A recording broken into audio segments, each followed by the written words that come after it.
생존 우선순위 서바이벌 프라이어리티 2026년 6월 17일자를 진행하겠습니다. G7 기념 촬영인데요. 앞줄에 7명, 뒷줄에도 7명입니다. 뭐 큰 의미가 있지는 않겠지만은 뒤에 서 있는 사람들은 조금 주도적인 면에서 글쎄요. 초청한 사람들도 있지만은 G7에 들어간 캐나다 총리가 뒤에 있고 일본 다카이치 총리도 뒤에 있고 EU 의장은 원래 그냥 예의상 참석하는 거죠. 앞에 인도, 독일 참 꺽다리네요. 이 모자 쓴 분은 누군지 모르겠고 이탈리아 멜로니 이분도 저는 잘 모르겠습니다. 영국 스타머 수상은 조만간 물러나는 거로 되어 있는가? 그렇죠. 그리고 아프리카에서도 이게 초청이 된 것 같습니다. 이렇게 사진의 의미를 그냥 생각해 봤습니다. 구독, 좋아요도 부탁드립니다. 오늘의 편집 내용입니다. 시진핑은 더 이상 대만 통일할 처지가 아니다. 중국 공산당을 자멸시키는 미일 포위망이라는 최강의 카드. 시라카와 쯔카시 프레지던트 온라인에서 보도했습니다. 시진핑 정권이 목표로 하는 대만 통일은 실현 가능한가? 미국과 일본을 중심으로 군사와 금융의 양면에서 중국 포위망이 완성되고 있다. 게다가 중국 국내에서는 경제가 정체에 인민관리를 강화하는 방향으로 향하지 않을 수 없게 되고 있다. 우크라이나 전쟁에서 러시아가 패배하면 중국이 대만이 아닌 중앙아시아와 시베리아로 경제 침략할 것이다라는 분석도 상당하죠. 미국 정계에 침투한 중국 공작원. 5월 29일 미국 캘리포니아주 알케이디아시의 전 시장인 아이린 왕이 중국 정부의 지시 아래 유법한 외국 에이전트로서 활동하고 있었다고 인정했다. 중국계 주민이 많은 미국 서해안 교회 도시의 수장이 중국 정부의 뜻을 받아 선전을 확산하고 있었다는 소식은 미국 전역에 충격을 줬다. 태평양 전쟁 일어나기 전에 미국에 사는 일본인들은 일단 다 간첩으로 간주해서 감시 대상으로 했고 일단 미국 국민들에게 일본인은 적이다라는 미국 자체도 프로파간다를 심었던 것도 있지만은 이렇게 미국 내에서 중국계 미국인들을 스파이화 또 실질적으로 한 것도 걸렸지만 그런 거하고도 비유가 좀 되네요. 한국 전층 중에도 중국 에이전트로 활동하는 애들이 한두 놈이 아닐 것으로 추정할 수 있다. 미국 내에서 이럴진데 하물며 한국에서야 얼마나 더 있겠느냐. 실제로 전문가들은 이는 우연이 아니다. 우리는 다 보고 있다는 베이징에 대한 신호라고 주장하는 사람도 있다. 왕은 약혼자와 함께 US 뉴스 센터라는 인터넷 뉴스를 운영하고 있었는데 거기에서는 중국 외교부가 송부한 기사를 그대로 게재하고 위챗을 경유해 리더님 감사합니다라고 화답한 것이 발각되고 있다. 군사, 외교, 금융, 정보공작, 국내 통제라는 5개의 중요 분야에서 지금 미일을 축으로 한 포위망이 착실히 완성에 가까워지고 있다. 미일 축인데 한미일이 되지 못하는 이유는 한국이 중국 공작원이 많다는 것을 미국이 다 보고 있다는 의미일 것이다. 이렇게 생각을 해봅니다. 시진핑 실패, 트럼프는 놓치지 않는다. 5월 14일에서 15일 미중 정상회담에서 시진핑은 대만 문제에 대해 심도 있는 발언을 했다. 여기에 대해서 우리나라 좌파 언론은 트럼프가 눌렸다 뭐 이런 식으로 해나갔죠. 대만에 일본식 이름으로 부르네요. 요리끼요놀이 라이칭도라고 돼 있는데 자기네들이 그 대만을 식민지 했었기 때문에 일본식 발음으로 하는 모양이죠. 우리나라도 그럼 이재명을 그렇게 불러야 되는 거 아닌가요? 어쨌든 총통을 지명으로 비판한 다음 미국에 대해 대만의 무기 공여를 그만두도록 못 박았다. 하지만 이는 시 주석의 중대한 전략 실수였다.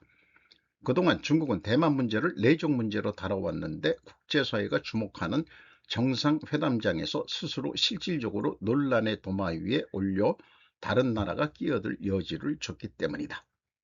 대만은 중국의 일부로 낸 무리가 있다. 중국 측은 즉각 항의했지만 무의미했다. 정상회담이라는 국제적인 자리에서 시 주석 자신이 대만 문제를 전면에 내세웠으니 이는 자신이 자초한 사태나 다름없다. 전화통화가 유력하게 거론되고 있지만 트럼프 대통령만이 대만을 방문하는 시나리오도 없다고 할 수 없게 됐다. 요리총통은 미중 정상회담을 계기로 대만은 이미 독립해 있다고 했는데 이는 역사적으로도 이치에 닿아 있다. 중화민국 건국은 1912년, 중화인민공화국 건국은 1949년. 대만이 중화인민공화국에 통치된 적은 한 번도 없다. 독자적인 민주주의 체제, 군대 통화, 정부를 가진 실태를 보더라도 대만은 이미 사실상의 독립국가라고 해야 한다. 가오시 총리가 대만 유사시는 일본의 존립위기 사태가 될 수 있다고 국회에서 발언하고 중국이 거세게 반발했지만 이 역시 아소 부총리와 기시 방위 대신 등이 이미 국회에서 확인해 온 일본 정부의 입장 범위 내에 있다. 지금까지는 중국이라고 하지 않았을 뿐이다. 이에 중국이 과잉 반응하면서 대만의 국제적 중요성이 부각됐고 국제적으로 대만 방어에 대한 기운이 높아지고 있다. 미국 플러스 일본 플러스 미국 플러스 필리핀 연계. 미중 정상회담이 열리고 있던 그 뒤편에서 미국과 필리핀의 정기합동 군사훈련 바리카 무슨 작전 자위대가 참가하고 있었다.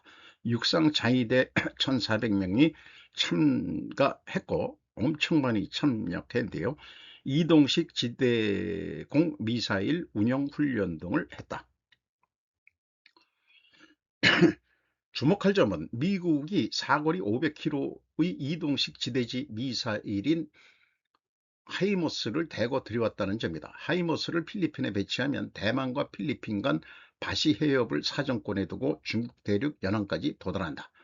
대만도 하이머스 구입을 예정하고 있으며 일본은 구아모토 등의 이동식 미사일을 이미 배치했다. 이를 지도로 확인하면 하나의 그림이 떠오른다. 5개국에서 중국을 가두는 포위망. 일본이나 주일미군이 대만 해협을 노려보고 필리핀과 대만이 바시 해협을 봉쇄하고 미국, 호주가 말라카 해협 등의 시레인을 누른다는 봉쇄망이 완성되는 것이다. 이렇게 되면 유사시 중국은 석유도 식량도 마음대로 조달할 수 없게 된다. 제1열도선을 이동식 미사일로 빈틈없이 메움으로써 유사시 중국 함대를 남중국해, 동중국해에 가도 중국 해군의 태평양으로의 출구를 완전히 막을 수 있다. 금융제재 마지막 구멍도 막혀가고 있다. 현대전쟁에서 가장 중요한 것은 개전 능력, 즉 자금이 계속 흘러가느냐, 현금 흐름이냐 이거다. 군사력과 함께 금융제재가 주요한 압력 수단이 되고 있는 시대다. 트럼프 대통령은 이 관점에서 은행을 통한 불법 자금 흐름을 차단하는 대통령령에 서명했다. 납세자 식별번호 ITIN을 사용해 사회보장 번호가 없는 외국인도 계좌 개설을 할 수 있는 허점을 막고 뉴욕주 등 성역 도시에서 횡행해온 부정한 리얼 아이디에 의한 성공 경로 등을 봉하는 조치다. 중국인 투자자 간첩의 대타격. 여기에 걸리면 중국의 사회신용평가제도에서 신용불량자로 분류될 위험도 생긴다. 계약 행위를 할 수 없다. 은행 계좌를 가질 수 없다. 장거리 이동도 할 수 없다. 사실상의 사회적 죽음이다. 일국양제 홍콩은 지금은 옛날이다. 도쿄 부동산을 계약한 중국인 투자자들이 송금을 해야 되는데 보낼 수가 없다는 사태에 직면하게 된다. 일미의 금융봉쇄와 중국의 내부 관리가 연동하는 것으로 자금의 도망 장소는 거의 소멸했다고 말해도 좋을 것이다. 지금까지 세계에서 압력해온 중국 스파이의 자금줄이 크게 끊기고 있다. 국민의 해외 탈출을 막는 3가지 방안. 첫 번째는 호적제도의 전환이다.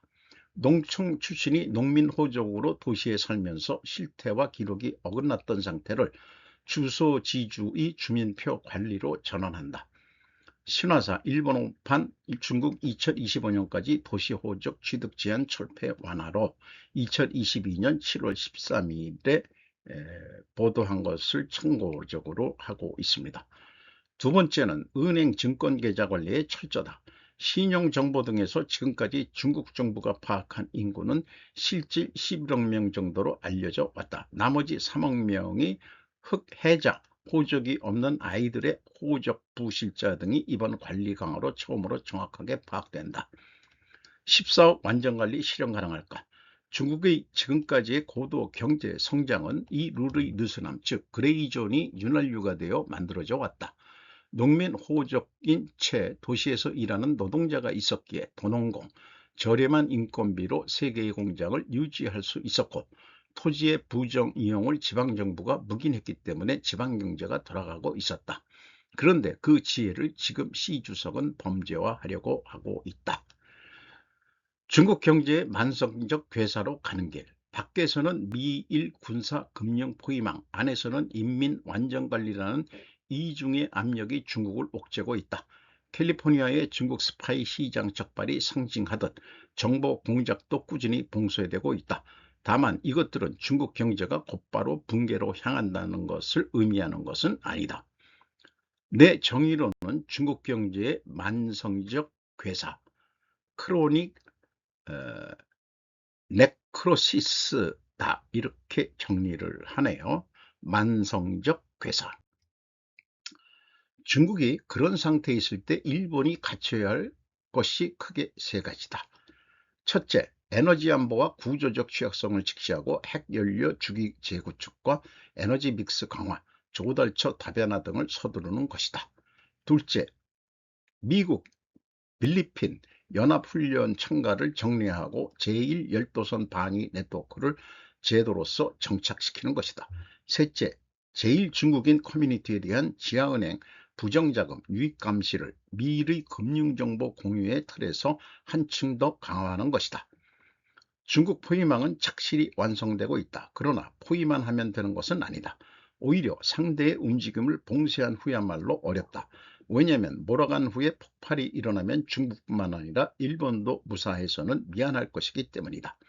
지금은 시 주석이 제멋대로 실책을 거듭하고 있는 상태지만 그것을 어떻게 이용해 국익에 연결하고 또 중국과의 안정적인 관계를 유지해 폭발을 피하느냐가 중요하다. 중국이 망하기를 바라는데 일본이 이익은 좀 챙기는 방향으로 해야 된다, 뭐 이런 얘기네요. 5월 20일 인민대회당에서 블라드미르 푸틴 러시아 대통령과 비공식 다과에 참석한 시진핑 중국 국가주석. 이 미국 이란 정전합의 난무하는 가짜 뉴스 말고 진짜 뉴스. 마이클 심, 미국에서 거주하는 무슨 박사인 모양인데 약간 식상했다가 요거 좀 다시 편집을 해봤습니다. 프로포즈드 US 이란 딜. 여기 뭐 영어로 핵에 대한 거 완전히 폐기한다. 또 dismantle nuclear program, no sanction relief until compliance, keep start of Hormuz open and funding for the terrorist group죠. 미국이 돈을 풀어주기로 했다는 것은 완전히 가짜 뉴스이다. 선행한 것을 지켜보다가 주겠다는 것일 뿐, 이란에 변심을 할 것으로 해군은 아직 물러나고 있지 않다. 레드라인에서 조금 물러난 것이다. 여기를 봉쇄했었는데 여기에서 해군이 조금만 물러나 있는 상태지 철수는 아니다, 이런 얘기죠. 핵 완전한 포기가 전제 조건이다. 농축 우라늄 핸들링 미국 기술 미국만 할 수 있다. 압수해서 가져올 것이다. 애쉬도 IAEA와 같이 60일 내에 결정한다. 이렇게 소개를 하고 있습니다. 통제사회에서 가짜뉴스를 계속하면 국민은 믿게 되었다. 북한처럼 이란 신정정권도 똑같다. 미국 때문에 북한이 못 산다는 것처럼 합의가 되었는데도 테헤란 방송을 그대로 베껴 방송하는 한국 좌파 언론들이다. 북한 조선통신을 그대로 베껴 국내에 방송하는 꼴이다. 개쓰레기가 된 한국 언론들이다 라고 한국 언론들을 다 싸잡아서 비판하고 있습니다. 국민을 헷갈리게 만드는 한국 언론. 240만 불이 어디서 나왔나? 이란의 선동용 240억 달러가 바로 풀어주기로 했다. 동결자산 하는 걸 보고서 풀어준다. 이런 얘기다 이거죠. 중동 참여시킨 트럼프 이란 재건에 3천억 달러를 투자하기로 했다. 석유 인프라 등을 중동 국가들이 투자하면 이란은 자본주의 경제가 되는 것이다. 같은 이슬람 국가들로 서로 잘하라고 제안을 했는데 합의가 된 것이다. 이란은 지도자들은 대부분 2월 28일 다 죽었다. 이란 3차 정권이 아직 들어서고 있지 않다. 한마디로 혁명수비대가 손을 들었다. 미국의 역대 대통령 아무도 하지 못한 것을 중동 지역에 참된 평화를 만들어낸 대통령은 트럼프이다. 이란을 굴복시킨 것이다. 오합지졸만 남은 이란 해군은 완전히 증발. 160척 이상의 배 다 침몰되었다. 역사에 없는 전쟁이었다. 이란은 다시 일어나기 어렵다. 중국에 석유 덤핑하지 말고 정당하게 향후 시장경제, 자유경제 속으로 들어오라고 유도하는 것이다. 미국이 모든 문제를 해결할 수 있는 것은 아니다. 이란이 IMEA 라인에 참여하게 할 수 있다는 의미로 저는 해석합니다. 인도, 중동, 유럽으로 연결되는 경제 회랑에 이란도 넣어야 그래야 중간에 이란이 있으니까 인도하고 연결을 해야 되는데 이란이 변수였기 때문에 이란을 죽인 것이라고 그렇게 해석이 됩니다. 또한 미국이 세계 패권을 장악하려는 것은 냉정한 현실임은 우리가 인식할 필요가 있다고 생각을 합니다. 지가 석유 패권을 갖겠다는데 계속해서 이란을 옹호한다든지 뭐 이런 태도에 한국 언론들이 결국 좌파들이라고 볼 수밖에 없는 거죠. 또 미국 내 좌파 언론계도 그것을 머니투데이에서 생각 없이 다 베껴가지고 소개를 하고 있습니다. 트럼프가 졌다라고 얘기를 합니다. 호르무즈 핵 달라진 건 없어. 정전합의의 미열은 북을. 양성이 머니투데이가 여성 기자들이거든요. 미국과 이란이 정전을 위한 MOU 양해각서 체결에 합의한 가운데 사실상 패배했다는 미 언론의 평가가 잇따랐다. 우리 생각은 안 하고 그냥 갖다 베끼는 거죠. 15일 월스트리트 저널은 사설을 통해 도널드 트럼프 대통령이 고유가 문제를 해결하기 위해 당초 이란 전쟁 목표보다 후퇴한 합의를 이뤄냈다고 비판했다. 월스트리트 저널은 대부분의 언론은 처음부터 이란 전쟁에 적대적이었지만 우리는 지지해왔다며 핵무장한 이란은 국가 전립을 위협하기 때문에 트럼프 대통령이 승리하길 바랐다고 썼다. 이에 대해 월스트리트 저널은 핵 문제를 60일간 추가 협상으로 미루고 MOU를 체결한 것이 문제라며 높은 유가를 더 이상 감내하고 싶지 않았던 트럼프 대통령의 선택이라고 지적했다. 이란 지금 안 하는 핵 해체 나중에 하겠나? 불신 같은 날 뉴욕타임즈는 트럼프 대통령이 말한 완전한 승리, 정권교체, 핵포기, 핵능력 제거 등은 모두 이루어지지 않았고 강경한 정권은 여전하다며 핵 문제는 향후 2달간 협상을 이어갈 예정이지만 조건은 버락 오바마 전 대통령 당시인 2015년 합의와 유사할 것으로 예상된다고 내다봤다. 아니라고 얘기하는 사람이 있는데도 그러네요. 트럼프 대통령은 이 합의의 강도 높게 비판하며 2018년 이를 파기했었다. 마이클 심이 언급한 미국 좌파 언론의 기사를 그대로 베껴 전달하는 한국 언론의 행태이다. 아다르고 어다른데 미국이 북중러의 4대 적대 세력을 제거해 나가는 과정에 먼저 아메리카 나바리에 있는 베네수엘라부터 쳤고 그 다음 이란 쳤고 동시에 우크라이나 드론을 통해 러시아 석유 시설도 지금 치고 있는 것으로 저는 이해가 됩니다.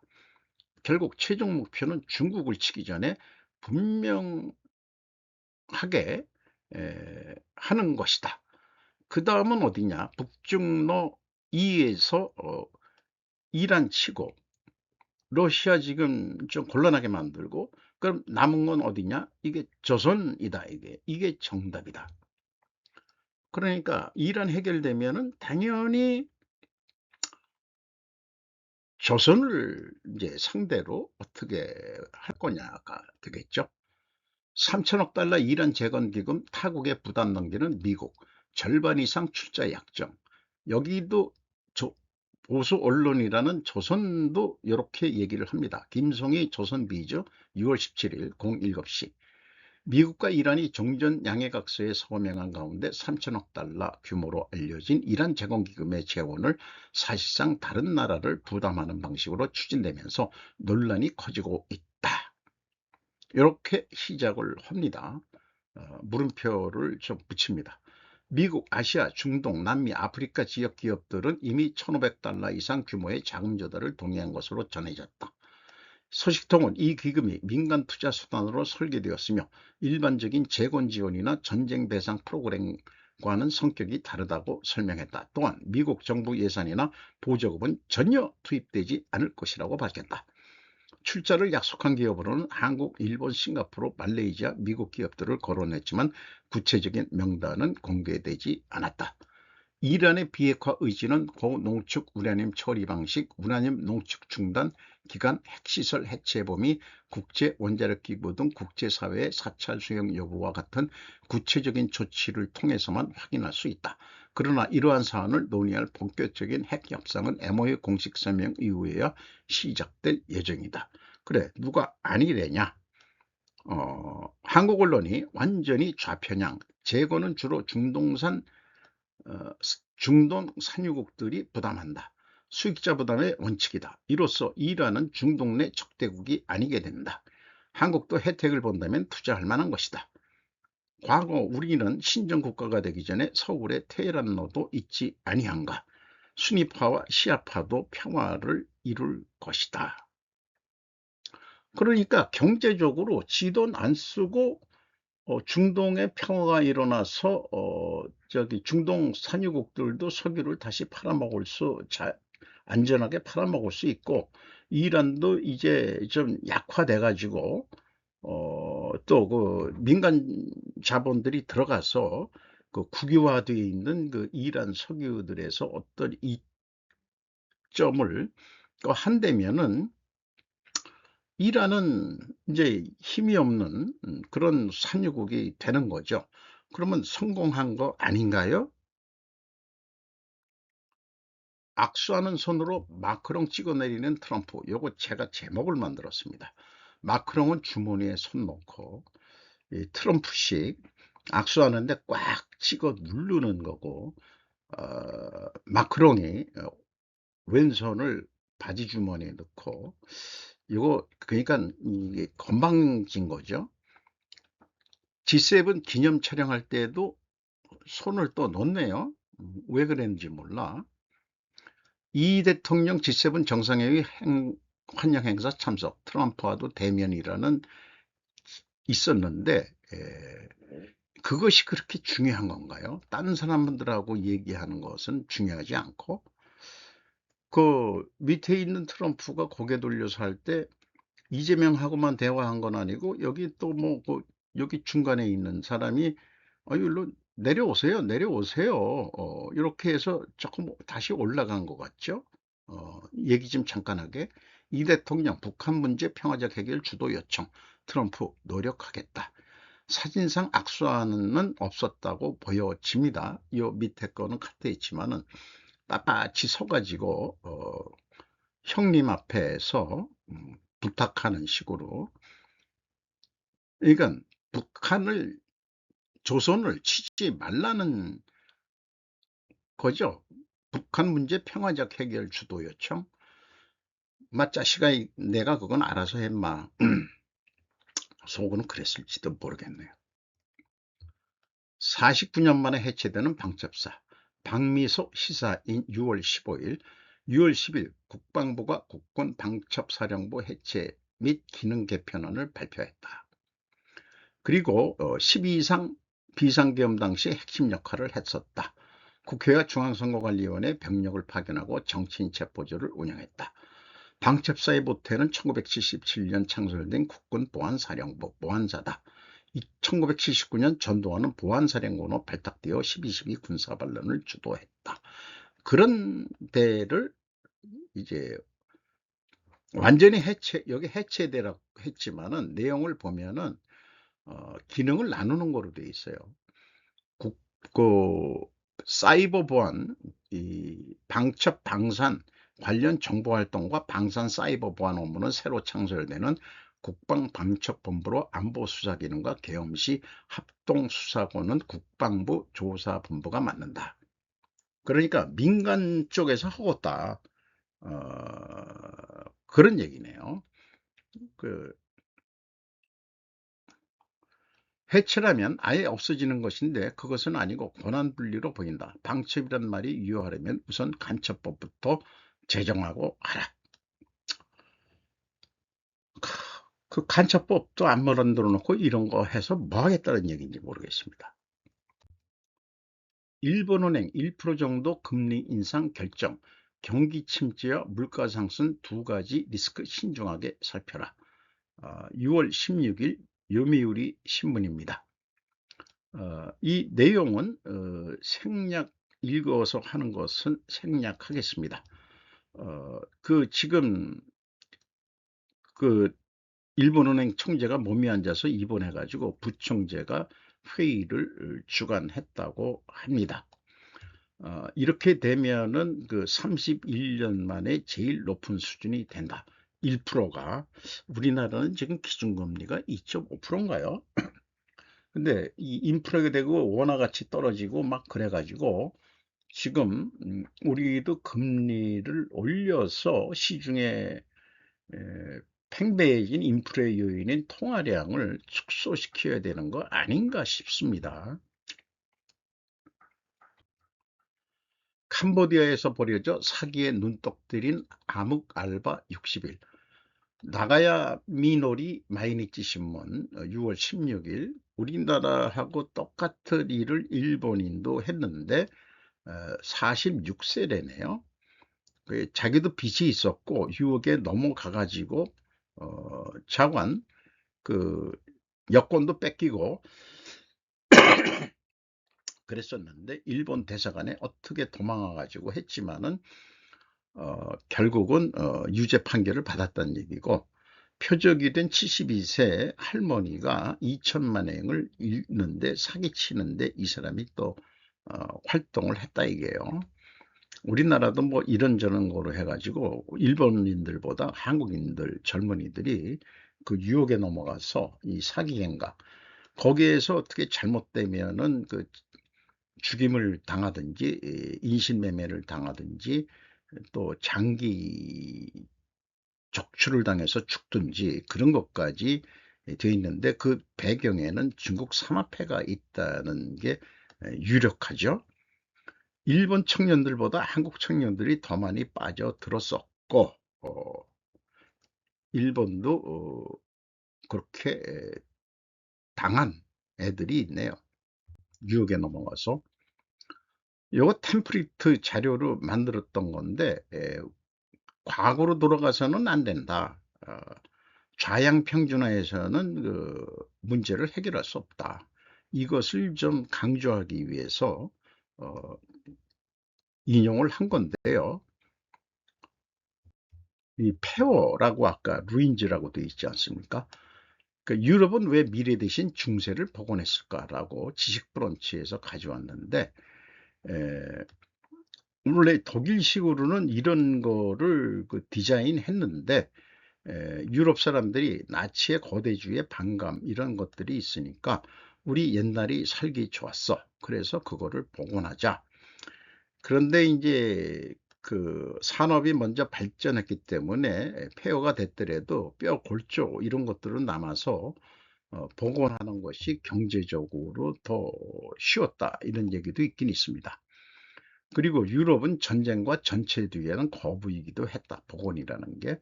그래서 현대식으로 저는 도시도 있지만은 이렇게 광장으로 이렇게 하는 것을 선호해서 유럽이 관광산업으로도 잘 살고 있었죠. 현대적 아파트가 근데 우범지대가 됐고 공동체가 무너졌다. 보건사업에 예산을 쓰고 관광사업이 발전했다. 그러나 결과는 유럽의 약화로 나타났죠. 조선의 경우 산천이 화강암으로 석조 건물을 짓기 어려웠다. 그래서 목조로 살았다. 한국전쟁으로 초토화된 산천에 새로 태어난 대한민국은 시멘트 아파트가 대세가 되었죠. 과거를 땅에다가 묻어버리고 우리는 그 위에 새롭게 세운 겁니다. 유럽의 건축 문화는 로마 문화의 확대였다. 석조가 발달한 것은 화강암과 달리 가공하기 쉬운 석회암 등이 주류였다고 저는 배운 바 있습니다. 거기다가 로마 시대 때부터 쓰던 로마 시멘트도 활용이 됐고 로마 제국이 뭐 영국까지 넓혔으니까 북유럽 이런 데도 로마풍의 그 건축 문화가 다 확산이 돼서 천편일률적으로 지붕은 이렇게 주황색 계통의 기와 지붕이 유럽은 대세죠. 그런데 이렇게 여기 보듯이 도로 빼놓고서는 어, 건물 사이에 유럽은 골목이 없습니다.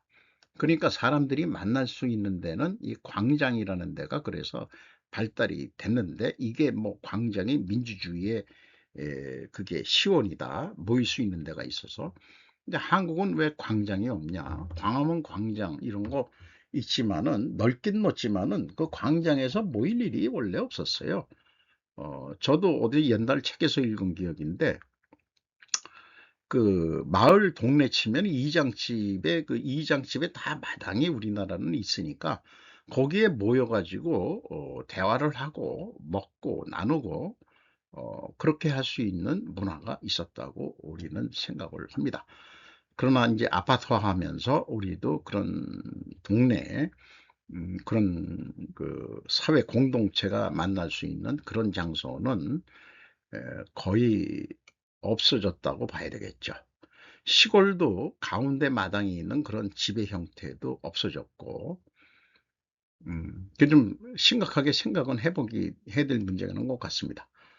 한국은 불도저로 좌향 평준화를 하지 않았다. 과거의 폐허 속에서 과거를 치우고 새롭게 시작할 수밖에 없었다. 미래로 현재의 제약을 밀어낸 것이다. 따라서 고전은 몇 안 남은 것이다. 고궁이라든지 그 다음에 그 한옥천 정도 남고서 뭐 공존한다고 그러지만은 그 사실은 전체 인구가 사는 것 중에서는 그 소소하게 남은 거죠. 그런 생각을 이 좌양 평준화 미래로 우측으로 조정한다는 그런 개념으로 비유를 해봤습니다. 하나에어로 카이집은 군정공사 확보 한국판 스페이스 X 구축 승부수 박민홍 6월 16일 수출입은행 이익 카이 2대 주주 올라 연말까지 추가 매입 지분 12% 이상 전망 우주항공통합 생태계 구축 본격화한다. 양사의 기술과 사업 역량을 결합하면 중복 투자를 줄이고 시너지를 창출할 수 있다는 설명이다. 그래서 제 생각인데 대한항공 항공우주사업 부분도 인수할 것을 제안한다.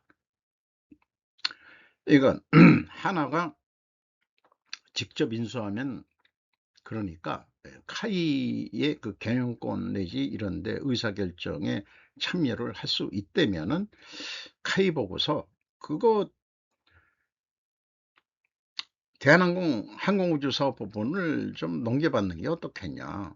그것도 중복 우리가 되는 것 같고 대한항공은 뭐 항공기가 많으니까 유지 보수 이런 거를 많이 발전하고 있겠지만은 그 수익 확보를 위해서라도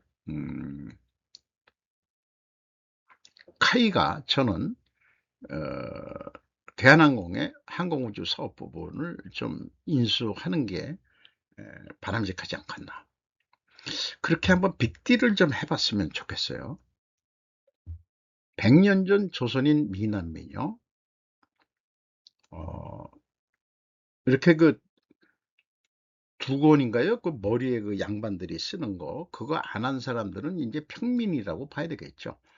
그 마포 나루토 사람인지 모르지만 그 당시 얼굴을 이목구비 좋고, 어, 담배 빨뿌리로 탁 담배 치는 모습, 여름이었던 모양이죠. 그때도 조선 말기에는 반팔도 이렇게 잘라 입었네요. 소매를 걷지 않고. 머리 모양 이런 거를 보면은 귀족계 같지는 않습니다. 그러나 생김의 이목구비들이 또 그때는 다 수염을 길렀으니까 사진을 찍기 위해서 뭐 새로 뭐 좀 지저분해지지 않은 옷을 입은 건지, 근데 이 목에는 뭔가 그 뒤에는 뭔가 그 목도리 같은 거를 했는지 그런 생각이 들어가네요. 그리고 한국인은 일본인보다 훨 컸다. 뭐 이런 얘기입니다. 이게 국뽕 유튜브라고 볼 수 있나요? 그리고 이게 진짜 누군지 모르지만 미남 장교 같이 생겼네요. 어, 일본군이었을까 아니면 조선 말에 신식 군대가 만들어지기는 했다는데, 그리고 요거는 좀 해방 후에 찍힌 것 같은 것도 기분이 듭니다. 어렸을 때 남산 국궁터에서 아줌마들이 활시위를 당기는 모습을 어렸을 때 봤는데, 그 제가 봐선 그때 어렸으니까 그 탁 쏘면은 그 관역에 가서 퉁 소리가 나면은 그, 그 신호수가 그 이렇게 신호 이 길을 들고서 이렇게 돌리는 거를 남산, 그게 지금 나중에 나이 먹어서 가니까 그게 어느 날 없어졌더라고요. 요즘 우리나라 이 국궁터 일반 사람들이 참여하는 그런 데가 좀 없어진 게 좀 아쉽습니다. 이런 것들은 복원할 필요가 있지 않을까 싶어요. 양궁이 아니고 할아버지들인데 뭐 그렇고, 그 다음에 뭐 이 정도면 그 잘생긴 거 아니냐, 탁월한 자존감이 느껴진다. 이 물동이 구간은 안악내인데 이 정도인데 현대식으로 화장만 하면은 요 정도는 그때도 이게 여기 눈썹 화장하고 그런 거네요. 조금 어떻게 손을 댄 얼굴 같지만 요 정도 수준이면은 딱 기생사진 같기도 하긴 합니다만은 그렇습니다. 신보수선언, 소비자 주권 시대를 향하여. 그리고 소비자, 사용자, 노동자, 우리 사회 그 갈등 대립을 좀 넘어서 자정장치가 만드는 정치인이 아마 집권되기를 희망합니다. 오늘도 좋은 하루 되시기 바랍니다. 굿아이.